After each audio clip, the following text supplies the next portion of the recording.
हमा में सीरिया की सेना को फिर से कामयाबी मिली है।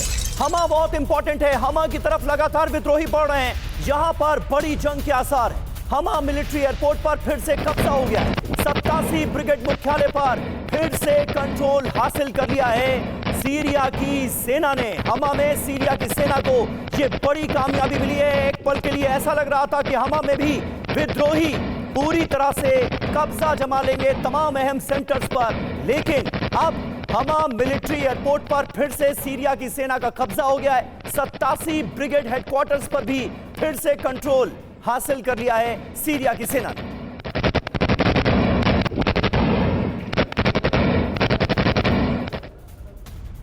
वहीं इदलिब में विद्रोही गुटों पर रूस का हमला। हयात तहरीर अल शाम के वेपन डिपो पर हमला किया है और हयात तहरीर अल शाम के हेडक्वार्टर पर भी हमला किया गया। विद्रोही गुटों के कब्जे वाले इलाकों पर अटैक किया गया है। अल्लाहु अकबर। On.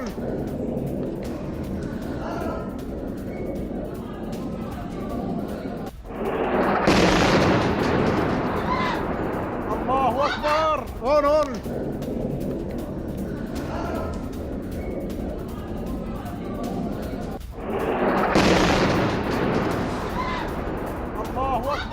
On. और हमा से ही अगली खबर है। हमा में सीरियाई अरब आर्मी का एक्शन दिखा। हयात तहरीर अल शाम पर विध्वंसक हमला किया गया है। हयात तहरीर अल शाम के कई ठिकाने कर दिए गए तबाह। विद्रोही गुट के वेपन स्टोरेज पर भी हमले का किया गया है दावा। हमा से ये तस्वीरें सामने आई।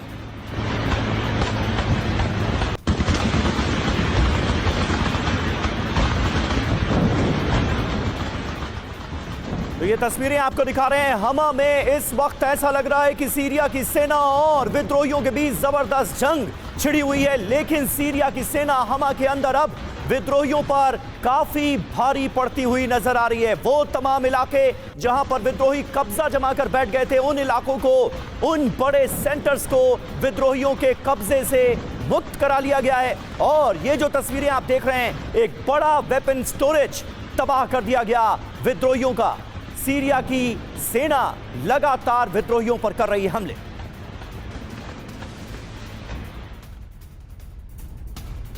हमा शहर को लेकर सीरियाई सेना आक्रामक है और विद्रोहियों पर असद सेना का विध्वंसक हमला जारी है। रूस के साथ मिलकर असद की सेना लगातार एक्शन में नजर आ रही है।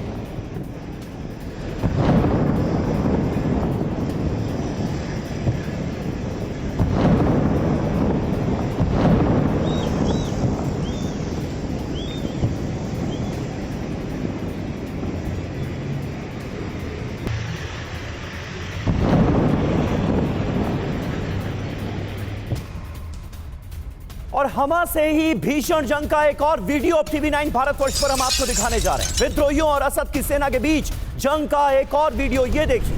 भीषण संघर्ष के बाद हमा पर विद्रोहियों का कब्जा हो गया था, लेकिन अब जो जंग जारी है उसमें कई इलाकों को विद्रोहियों के कब्जे से छुड़ा लिया गया है, आजाद करा लिया गया है।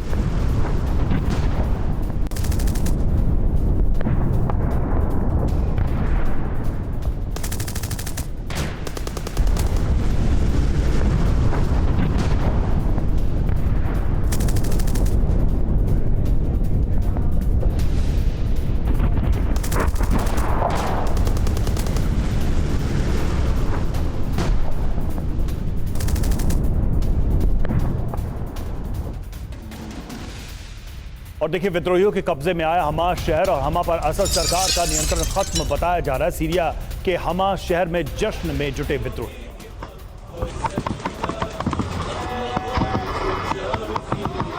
तो देखिए, ये तस्वीरें साफ तौर पर जाहिर कर रही हैं कि अभी भी हमा के कई ऐसे इलाके हैं जहां पर पूरी तरह से विद्रोहियों का कब्जा है। हमा शहर के गवर्नर पैलेस पर भी विद्रोहियों ने कब्जा कर लिया है। HTS विद्रोहियों ने गवर्नर पैलेस को भी नहीं छोड़ा, यहां पर भी कब्जा कर लिया। हथियार लहराकर जीत का जश्न मनाया गया। गवर्नर पैलेस और सरकारी क्वार्टर्स में घुसे विद्रोही। ये देखिए तस्वीरें।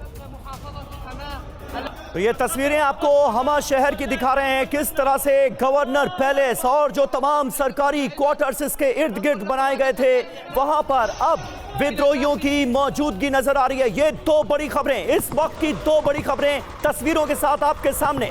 हमा पर असद सरकार का नियंत्रण खत्म हो गया है। सीरिया के हमा में जश्न में जुटे हैं विद्रोही। हमा के गवर्नर पैलेस पर भी पूरी तरह से कब्जा जमाकर बैठ गए हैं विद्रोही। ये देखिए तस्वीरें, यानी हमा के कुछ इलाके तो हैं जो सीरियाई सेना ने विद्रोहियों के कब्जे से वापस लिए हैं, लेकिन ज्यादातर इलाकों पर और कहा यह जा सकता है कि सबसे अहम ठिकानों पर इस वक्त भी विद्रोहियों का कब्जा है। और हमा पर कब्जे के बाद हर तरफ जश्न मनाया जा रहा है। सीरिया की महिला ने AK-47 से फायरिंग की।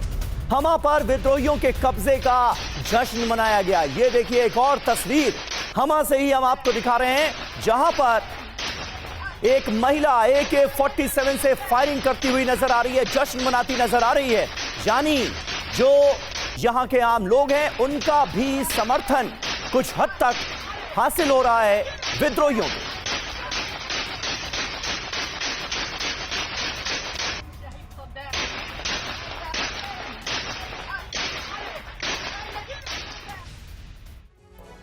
यह तो विद्रोहियों का हमा पर कब्जा हो गया। दमिश्क है अगला टारगेट। कुछ अहम बातें, सीरिया में HTS विद्रोहियों के हौसले बुलंद हैं और भीषण जंग के बाद हमा पर विद्रोहियों का कब्जा हो गया है। गवर्नर पैलेस पर भी विद्रोहियों ने कब्जा कर लिया है।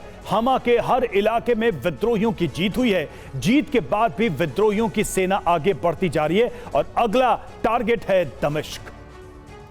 बिल्कुल, और इस वक्त इस बड़ी खबर पर बात करने के लिए हमारे साथ मेहमानों का एक बड़ा पैनल मौजूद है। वरिष्ठ पत्रकार विनय शुक्ला हमारे साथ मौजूद हैं। मेजर जनरल संजय सॉय साहब बतौर डिफेंस एक्सपर्ट हमें ज्वाइन कर रहे हैं। कर्नल US राठौर हमारे साथ मौजूद हैं। नेवल कैप्टन श्याम कुमार जी भी हमारे स्टूडियो में ही मौजूद हैं। संजय सॉय साहब, पहला सवाल आपसे, हमा की ये तस्वीरें, विद्रोही जिस तरह से जश्न मनाते नजर आ रहे हैं, गवर्नर हाउस पर कब्जा कर लिया है, सीरिया से सकता हुआ नजर आ रहा है। क्या मंशा आपको इस विद्रोह को हवा देने के पीछे अमेरिका की नजर आती है? क्योंकि जाहिर है अमेरिका के फुल ऑन सपोर्ट के साथ ही विद्रोही इस वक्त सीरिया के अलग अलग शहरों पर कब्जा जमा रहे हैं। नहीं, बिल्कुल समीर, इसमें कोई शक नहीं है कि जिस तरह से सीरिया के हालात रहे हैं, वहाँ पर अलग अलग प्लेयर्स गेम खेल रहे हैं। वहाँ पर चाहे रशिया हो, ईरान हो और टर्की हो और अमेरिका और टर्की जो सीरिया असद बल की सरकार के खिलाफ जो विद्रोही HTS हैं उनको सपोर्ट कर रहे हैं। और वहाँ पर धीरे धीरे हमने देखा कि किस प्रकार से रशिया यूक्रेन वॉर की वजह से उसको अपने वैगनर मर्सनरी हटाने पड़े। ईरान हिजबुल्लाह और हमास की सपोर्ट में की वजह से उसको यहाँ पर सपोर्ट कम करनी पड़ी। ऐसे में असद की सरकार कमज़ोर होती जा रही थी और जिसका जो फ़ायदा अमेरिका ने और टर्की ने उठाकर इस विद्रोह को हवा दी है और जिस प्रकार से सफलताएं मिल रही हैं और जिस प्रकार से उनकी सेनाएं पीछे हट रही हैं, कई जगह से हट गई हैं, हमास से भी बिना लड़े, कई जगह तो बहुत कम लड़ाई लड़ते हुए भी उन्होंने छोड़ दिया। हमने देखा कि बिल्ट अप एरिया में लड़ाई बड़ा मुश्किल है, लेकिन जितना सामना वो कर सकते थे वो नहीं किया है। ये दिखा रहा है कि इस समय में उनके अंदर जो ताकत है वो काफ़ी कम है और विद्रोहियों के हौसले काफ़ी बढ़े हुए हैं। और जिस प्रकार से सफलता मिली है इन्हें लगातार एलेप्पो और हमस को, इसके बाद अब दमिश्क की तरफ बढ़ रहे हैं। ये देखने में देखा जाएगा कि असद की सरकार को अपने को बचाना काफ़ी मुश्किल हो जाएगा, ख़ास तौर से जब रशिया सपोर्ट कर रहा है, खुल के सामने आए, लेकिन कितनी सपोर्ट कर पाएगा? ज़मीन पर इस समय में उनके जो सैनिक हैं वही लड़ेंगे। हिजबुल्लाह भी सपोर्ट की बात कर रहा है, लेकिन खुद ही उनकी इतना नुकसान हो चुका है और सीरिया से उनकी सपोर्ट आती थी। अगर सीरिया जाता है तो इसमें इजराइल, अमेरिका और टर्की का काफ़ी बड़ा फ़ायदा रहेगा। असद को यहाँ पर बचाना इस समय में मुझे काफ़ी एक बहुत बड़ा चैलेंज लग रहा है। समीर, कैप्टन शाम, अब सवाल यहां पर यह है कि असद सरकार, असद की सेना क्या बिल्कुल प्रिपेयर्ड नहीं थी या उनके किसी जानकारी के बगैर इतने बड़े हमले की तैयारी चल रही थी, या फिर वो कमज़ोर हो चुके हैं ड्यूरिंग द टाइम और वो सामना नहीं कर पा रहे? देखिए, ये बात तो किसी भी देश के लिए लागू होती है। जब से अरब स्प्रिंग हुआ, जब से अरब विंटर हुआ, तब से लगातार उन अरब कंट्रीज़ में लगातार किसी भी रूलर के अगेंस्ट में लगातार लड़ाइयाँ चलती रही हैं। और उस हिसाब से अभी जो ये समय है, ये नहीं कि वो कमज़ोर हुए हैं या वो मजबूत हुए हैं। लेबनान का जो सिचुएशन है, इजराइल और ईरान की जो कॉन्फ्लिक्ट है, और रशिया अपने यूक्रेन वॉर में इस तरह से बुरी तरह घिरा हुआ है कि ये कमज़ोर क्षण जो ये HTS को लगा, और गिलानी को लगा कि ये सही समय है। और इस समय देखिए इवन टर्की हालांकि कहता नहीं है कि वो इनको सपोर्ट कर रहा है, तो टर्की का भी अपना रोल बनता है इसमें। तो ये समय ऐसा है कि जो इसके जो सपोर्टर्स हैं, अलाइड जो इसके फोर्सेज हैं, ईरान बैक्ड जो उनके जो लड़ाके हैं, या नेवी का ये रशिया का 7,500 सैनिकों का प्रेजेंस जो वहां पर है, और जो उनका बेस है टाइटस में जो नेवल बेस, वहां से भी देखिए रशिया ने अपनी फ्लीट को विड्रॉ किया है। और कहने को तो एक बहुत बड़ा एक्सरसाइज किया उन्होंने मेडिटेरियन सी में, पर एक तरह से वो अपने को सर ऊंचा दिखा रहे हैं पूरे कंट्री को, पूरे विश्व को, कि हम वहां से हटे नहीं है, हम वहां एक्सरसाइज कर रहे हैं। वो भले वो उनके डिस्ट्रॉयर फ्रिगेट्स, उनके सबमरीन लगातार मिसाइल, हाइपरसोनिक मिसाइल छोड़ रही है, वो दिखाना चाह रहे हैं कि हम वहां पर हैं, पर एक्चुअली वो वहां से विड्रॉ कर गए हैं क्योंकि उन्हें अपनी यूक्रेन की चिंता है। और जब से ब्लैक सी में टर्की ने बंद किया है रास्ता रशिया के लिए, ये बेस इंपॉर्टेंट था उनके लिए, ये सीरिया में एकमात्र बेस है मेडिटेरियन में नेवी का, और एक ही बेस है। लेकिन ये कहना मुश्किल है कि क्या हुआ, क्या ये हमारी इनकी जो इंटेलिजेंस फेलियर हुई ये नहीं हुआ। हाँ। समय इतना नाजुक है कि वो गिलानी और एचटीएस ने अपना दबाव बढ़ा लिया, और ये दबाव लगातार बढ़ता ही जा रहा है। अमेरिका के सपोर्ट से लगातार विद्रोही आगे बढ़ रहे हैं और अलग अलग शहरों को सीरिया के अपने कब्जे में लेने की कर रहे हैं कोशिश। और इस बीच असद की सेना पर ड्रोन अटैक हो गया, विद्रोही ड्रोन से भी कर रहे हैं हमले। जी हां, ड्रोन अटैक का एक वीडियो सामने आया है, वो वीडियो हम आपको दिखाने जा रहे हैं। असद की सेना को कैसे विद्रोही ड्रोन अटैक के जरिए टारगेट कर रहे हैं, ये देखिए।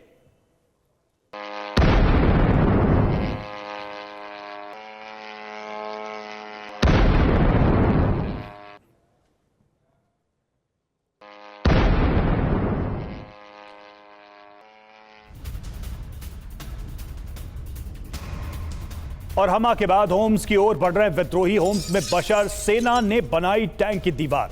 होम्स में बड़े कत्लेआम का अंदेशा, और इसको देखते हुए ये सारी तैयारी की जा रही है। होम्स में बशर की सेना ने टैंक की दीवार बनाई है विद्रोहियों को रोकने के लिए, क्योंकि हमा के बाद होम्स की ओर लगातार ये विद्रोही बढ़ते जा रहे हैं।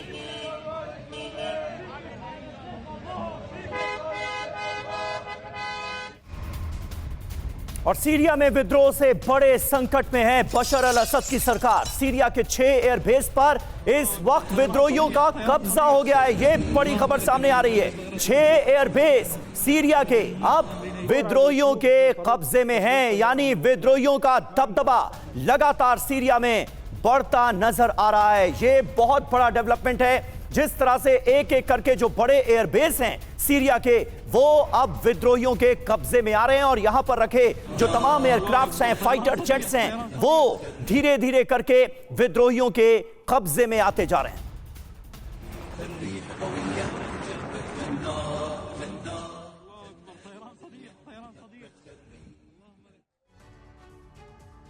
तो जो स्थितियां हैं उसको देखते हुए यही कहा जा रहा है कि क्या सीरिया में असद सरकार का काउंटडाउन शुरू हो चुका है। कहां कहां कब्जा हुआ है विद्रोहियों का, सबसे पहले ये देख लीजिए। हमा शहर पर पूर्ण नियंत्रण है और इदलीब अलेप्पो पर भी विद्रोहियों ने कब्जा कर लिया है। 100 वर्ग किलोमीटर पर पूरा नियंत्रण है विद्रोहियों का। जी हां, हयात तहरीर अल शाम का कब्जा हो गया है इन तमाम इलाकों पर। नुब्ल और ज़हरा पर भी एचटीएस को बढ़त मिली है, ऐसी खबरें सामने आ रही हैं। नुब्ल ज़हरा हिजबुल्लाह का गढ़ माने जाते थे और अब वो इलाके विद्रोहियों की चपेट में, उनकी जद में आते हुए नजर आ रहे हैं। अल नायरब एयरपोर्ट पर भी अब विद्रोहियों का यानी एचटीएस का दखल साफ तौर पर नजर आ रहा है। अल नायरब हिजबुल्लाह का पोस्ट था। जब तक हिजबुल्लाह के लड़ाके इस पूरे के पूरे रीजन में ताकतवर थे, तब तक किसी की हिम्मत नहीं हुई कि इस इलाके पर कब्जा जमाया जा सके।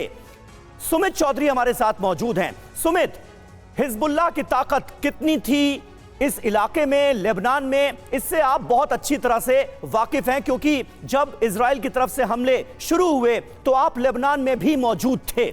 लेकिन ईरान का इजराइल फ्रंट पर इन्वॉल्व होना, हिजबुल्लाह की ताकत में कमी आना, हिजबुल्लाह की टॉप लीडरशिप का खत्म हो जाना, क्या अब मुफीद नजर आ रही है ये जमीन विद्रोहियों के लिए, अमेरिका को अपने इन्वॉल्वमेंट के लिए, जिसकी वजह से आज की तारीख में सीरिया में हमें ऐसे हालात देखने को मिल रहे हैं, बद से बदतर होते जा रहे हैं हालात? समीर, एक बात तो तय है कि अगर इजराइल और अमेरिका को ईरान पर हमला या फिर ईरान को कमजोर करना है तो उसको उससे पहले उसके प्रॉक्सीज को खत्म करना था। भले ही हमने हमास के खिलाफ, हिजबुल्लाह के खिलाफ बड़े ऑपरेशन देख लिए, लेकिन ऐसा नहीं है कि वो वहीं तक लिमिटेड है। उनके पैर या उनके फुटप्रिंट जो है वो सीरिया में, इराक में बहुत ज्यादा मजबूत है। उनके कम्युनिकेशन, उनके लड़ाके लगातार इन इलाकों से बहुत अच्छी तरीके से वाकिफ है। हम हमा की बात कर रहे हैं। हमा का आप कह सकते हैं कि बैरिकेड गिरने के बाद, वो लगातार इन एसटीएस के हाथ में आ जाने के बाद अब होम्स बड़ा टारगेट है। होम्स वो इलाका है जो हिजबुल्लाह का कम्युनिकेशन सेंटर है। ये वो इलाका है जो एक तरीके से लेबनान और ईरान के बीच में कम्युनिकेशन का पूरा आप कह सकते हैं कि आदान प्रदान करता है। और यही वजह है कि सबसे बड़े इस प्रोविंसेस को अगर एसटीएस ने अपने कब्जे में ले लिया तो ये ना सिर्फ ईरान के लिए बहुत बड़ी आप कह सकते हैं विफलता होगी, बल्कि रशिया के लिए भी। क्योंकि अगर हामा और होम्स के बीच में टॉर्टस जो बेस हम लगातार जिसकी बात कर रहे हैं, उसके अलावा एक और एयरफील्ड है जहां से अगर रशिया पीछे हट गया तो रशिया मेडिटेरियन सी में अपने आप को स्टैब्लिश नहीं कर पाएगा। इतने सालों के करीबन 4 से 5 दशकों की उसकी जो मेहनत है मेडिटेरियन सी में अपने आप को, अपने वजूद को कायम रखने की, वो कहीं ना कहीं खत्म हो जाएगी। और यही इजराइल और अमेरिका के पूरे फेवर में जाता है। और अमेरिका और इजराइल यही चाहते हैं कि देखिए किसी भी तरीके से ये 2-4 प्रोविंसेस जो हैं, जो असद सरकार या फिर उनके इन्फ्लुएंस में थे, ये उनके हाथ में आ जाए। फिर धीरे धीरे वो अमेरिका वो धीरे धीरे रशिया और उसको ईरान को पीछे धकेल देंगे। बिल्कुल। और देखिए एक और अपडेट है, सीरिया के अल रस्तान पर भी विद्रोहियों का नियंत्रण हो गया है। हथियार छोड़कर असद की सेना यहां से पीछे हट गई है। विद्रोहियों ने हथियारों को अपने कब्जे में ले लिया है। तो एक के बाद एक कई इलाके विद्रोहियों के कब्जे में आते हुए, और यहां तक कि जो असद की सेना है उसके हथियार पर भी उनका नियंत्रण हो रहा है, क्योंकि सेना हथियारों को छोड़कर भाग रही है। और इस वक्त हमा से होम्स जाने वाली सड़क पर भीषण जंग चल रही है। टीएचएस के लड़ाके और सीरिया की सेना में जंग हो रही है। दोनों तरफ से पूरी रात जमकर गोलीबारी हुई है। तो विद्रोही लड़ाकों और सीरियाई सैनिकों के बीच इस वक्त भी इस इलाके में भीषण जंग चल रही है। ये इलाका इस वक्त सेंटर पॉइंट बना हुआ है जंग का। हमा से होम्स जाने वाली सड़क पर इस वक्त बरस रहा है बारूद।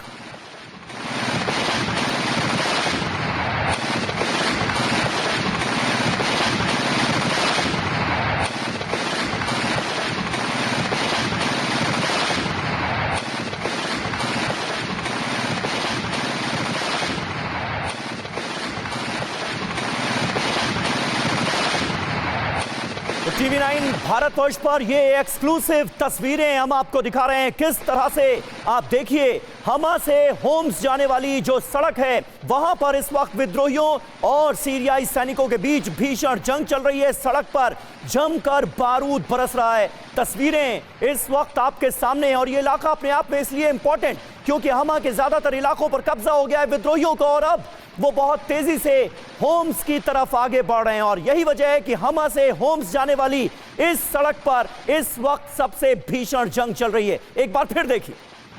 वहीं अल रस्तान पर कब्जे के बाद रूस का हवाई हमला, अल रस्तान ब्रिज को किया गया टारगेट इस हमले में।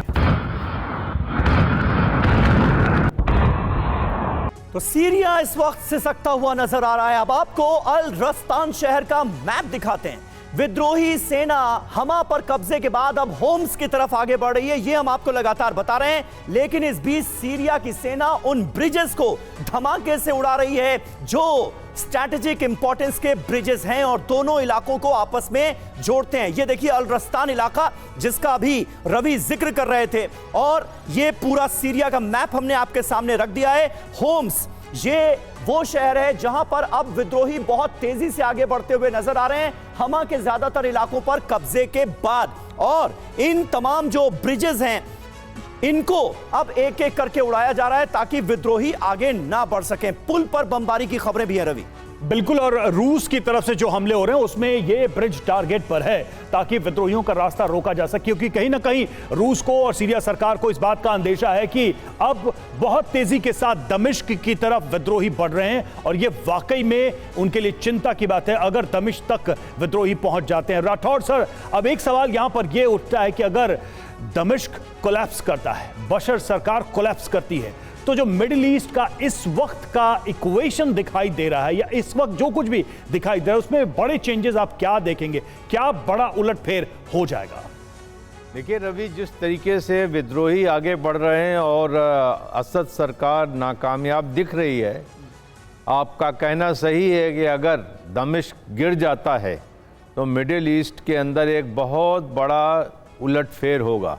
और हमें ये नहीं भूलना चाहिए कि इजराइल हमास और इजराइल हिजबुल्लाह वॉर का ये बाई प्रोडक्ट है जो सीरिया में देखने को मिल रहा है, क्योंकि जब हिजबुल्लाह को इजराइल टारगेट कर रहा था उसने सीरिया को टारगेट करने में कसर नहीं छोड़ी, और जितने रिवोल्यूशनरी गार्ड और हिजबुल्लाह को टारगेट किया उससे सीरिया कहीं ना कहीं वीक जरूर हुआ है।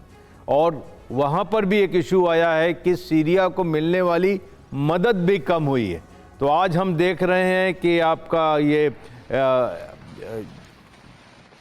ताहिर अल शाम है और दूसरी तरफ टर्की से समर्थित गुट है, दोनों मिलकर आगे बढ़ रहे हैं। तो अभी एक वैक्यूम क्रिएट हो जाएगा। अगर असद गिरेंगे तो अव्यवस्था बहुत बढ़ेगी, क्योंकि वहां पे कम से कम 2 दर्जन गुट हैं डिफरेंट शेड के, डिफरेंट सपोर्ट के, जो कि आपस में लड़ने के लिए परेशान है। टर्की बेशक मदद कर रहा है, लेकिन टर्की कुर्दिश फैक्शन को पसंद नहीं करता है। तो उस तरीके से वहाँ पे काफ़ी अभी आपस में डायनेमिक्स होगी वहाँ पर।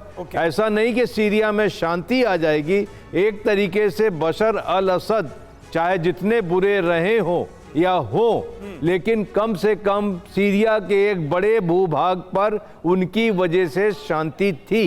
बिल्कुल, यानी आप ये कह रहे हैं कि अगर बशर अल असद सरकार जाती है, तख्ता पलट होता है, तो हालात और भी ज्यादा बदतर हो सकते हैं। असद सरकार के तख्ता पलट के लिए दमिश्क की ओर बढ़ रहे हैं विद्रोही। ये इस वक्त की बड़ी खबर।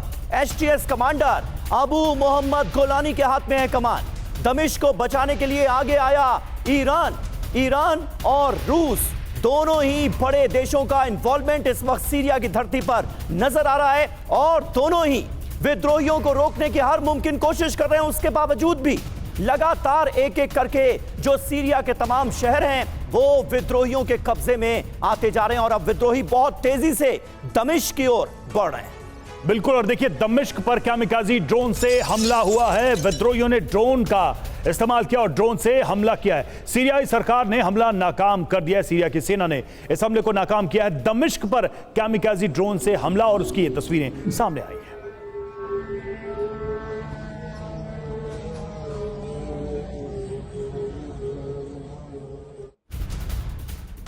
और इस बीच हिजबुल्लाह ने सीरिया सरकार के समर्थन का ऐलान किया है। हिजबुल्लाह चीफ नईम कासिम ने यह ऐलान किया है, विद्रोहियों के आक्रमण को हम मिलकर विफल करेंगे, ये कहा गया है हिजबुल्लाह के चीफ नईम कासिम की तरफ से। और आज सीरिया, ईरान और इराक के विदेश मंत्रियों की बैठक है। जी हां, हमा शहर पर विद्रोहियों के कब्जे के बाद ये बड़ी बैठक विद्रोहियों के खिलाफ रणनीति पर करेंगे मंथन।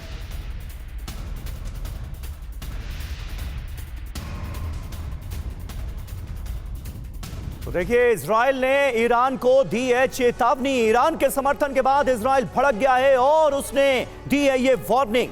क्या कहा गया है आपको बता दें। सीरिया में सेना तैनात ना करें, असद की सेना को हथियार ना दें। ये इजराइल सीधे सीधे किसको चेतावनी दे रहा है? ईरान को। वो ईरान जो कि सीरिया के साथ खड़ा है। हिजबुल्लाह को मिल सकते हैं हथियार। सीरिया से हिजबुल्लाह को हथियार की सप्लाई होती है। हिजबुल्लाह ने दिया सीरिया सरकार को समर्थन। लेबनान में इजराइल हिजबुल्लाह में अभी भी जंग का सिलसिला जो है वो जारी है। विनय शुक्ला जी, किस तरह से आप देखते हैं इस पूरे डेवलपमेंट को, और आने वाले वक्त में इसका मिडिल ईस्ट में क्या असर पड़ेगा? क्योंकि सीरिया की सरकार का तख्ता पलट कभी भी हो सकता है, ऐसे आसार तो बने हुए हैं, और रूस वर्सेस अमेरिका की एक जंग का मुजाहरा इस सीरिया की धरती पर होते हुए भी हम देख रहे हैं। शुक्ला जी, आप ही से सवाल था। हाँ, ये असल में इसको देखा जाए तो एक तरह से यूक्रेन और ये सीरिया की जो घटनाएं हैं उनको जोड़ना चाहिए, क्योंकि अब नेटो यूक्रेन में रशिया को स्ट्रेटेजिक जो है डिफीट नहीं कर पाया है। तो यहाँ पर हटा के इनको बशर असद को हटाकर वो इसको साबित करने कि ये रशिया की स्ट्रेटेजिक डिफीट है, और उससे जो है एक तरह से एक फेस सेविंग यूक्रेन में वो हो जाएगा, और इधर इजराइल इस टाइम उसको पूरे हाथ खोल रखे हैं, और वो अपने जो शत्रु हैं हिजबुल्ला सीरिया इनको ख़त्म कर देगा। तो इस तरह से जो है इस घटना को इन घटनाओं को जो है इनके जो परिणाम है बहुत महत्वपूर्ण होंगे। जी बिल्कुल, और पूरी दुनिया की निगाहें हैं कि आगे क्या होता है। और देखिए सीरिया के टाटर्स पोर्ट पर रूस की जंगी तैनाती हुई है। टाटर्स पोर्ट पर रूसी वॉरशिप की वापसी, और टाटर्स पोर्ट से रूस का सीरियाई विद्रोहियों पर हमला भूमध्य सागर में ड्रिल के बाद लौटा वॉरशिप। भूमध्य सागर में रूसी वॉरशिप की लाइव फायरिंग ड्रिल।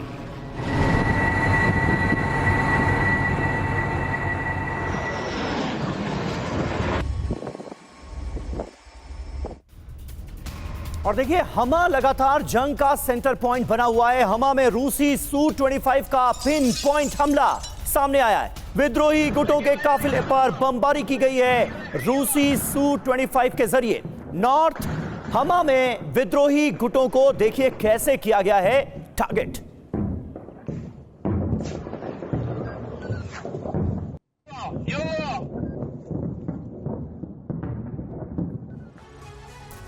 तो सीरिया में रूस का विध्वंसक प्रहार। जी हां, हमा में विद्रोहियों के कब्जे के बाद रूस की भीषण बमबारी।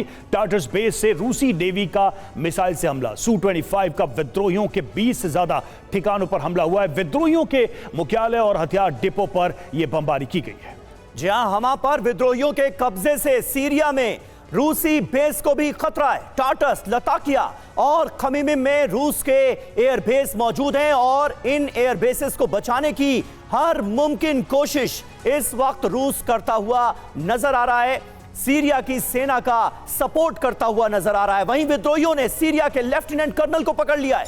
अली अल मसरी को विद्रोहियों ने पकड़ लिया है। विद्रोहियों ने लेफ्टिनेंट कर्नल को गोली मार दी है। ये देखिए तस्वीरें, भयावह तस्वीरें सामने आने लगी हैं सीरिया से। सीरिया के साहल अल गब के पास की ये घटना है। सीरिया के लेफ्टिनेंट कर्नल को पकड़कर उन्हें गोली मार दी गई है। अली अल मसरी इनका नाम था, जिन्हें विद्रोहियों ने पहले पकड़ा और फिर उन्हें गोली से उड़ा दिया। और इधर सीरिया में जारी युद्ध पर एक और बड़ी खबर है। सीरिया से बाहर निकलने की तैयारी में है अमेरिका। हालात और बिगड़े तो सीरिया से बाहर निकलेगा अमेरिका। तो ये अमेरिका को लेकर एक बड़ी खबर है। अभी तक तो अमेरिका वहां पर मौजूद है, डटा हुआ है, लेकिन अमेरिका हालात बिगड़े तो यहां से बाहर निकल सकता है। सुमित हमारे साथ, हमारे संवाददाता जुड़े हुए हैं, हमारे स्टूडियो में मौजूद हैं। सुमित, सवाल यही है कि अमेरिका की स्ट्रैटेजी क्या है, युद्ध में इन्वॉल्व रहने या सिर्फ आग भड़का के निकल जाने की? देखिए, ये तो हमेशा तय है कि आप जब मुझे लगातार जब ये तस्वीरें मैं देख रहा हूँ, यहाँ जो डेवलपमेंट हो रहा है, मुझे अफगानिस्तान की याद आ रही है कि अमेरिका वहाँ से भी कैसे निकला था, कैसे बड़ी बड़ी फोर्सेस अफगानिस्तान से एक रात भर के अंदर अपने सारी आर्म्स एंड एम्युनिशन लेकर, अपने इक्विपमेंट लेकर वहाँ से भर गई थी। और ऐसा ही मुझे कुछ कुछ सीरिया में होता नजर आ रहा है। आप देखिए, दुनिया भर की तमाम बड़ी ताकतें इस समय सीरिया के अंदर मौजूद है, चाहे वो रशिया हो, चाहे वो अमेरिका हो, यहाँ तक ईरान भी, और सारे के सारे लोग एसटीएस जैसे ग्रुप के सामने सरेंडर करके पीछे भाग रहे हैं। हमने देखा कि हमारे रूस ने लगातार टॉर्टस से अपने शिप्स को पुल बैक कर लिया। वहीं दूसरी तरफ अब यह कहा जा रहा है कि पेंटागन भी बड़ी तैयारियां कर रहा है इवैक्यूएशन की, यानी अगर उसके हाथ से चीजें निकलती है, क्योंकि अभी जो ऑपरेशन चल रहे हैं रवि, वो चल रहे हैं सारे के सारे नॉर्थ वेस्ट के इलाके में, लेकिन अगर नॉर्थ ईस्ट के अंदर बड़े ऑपरेशन चलाने पड़े या फिर बड़े ऑपरेशन एसटीएस की तरफ से चलाए गए तो निश्चित तौर पर अमेरिका भी वहां से पुल बैक करेगा। तो ये एक पॉसिबिलिटी है, और ये दिखा रहा है कि कैसे सीरिया कहीं ना कहीं अब सभी के हाथ से निकलता जा रहा है। बहुत बहुत शुक्रिया सुमित चौधरी आपका, और अपने तमाम खास मेहमानों का यहां पर बहुत बहुत शुक्रिया।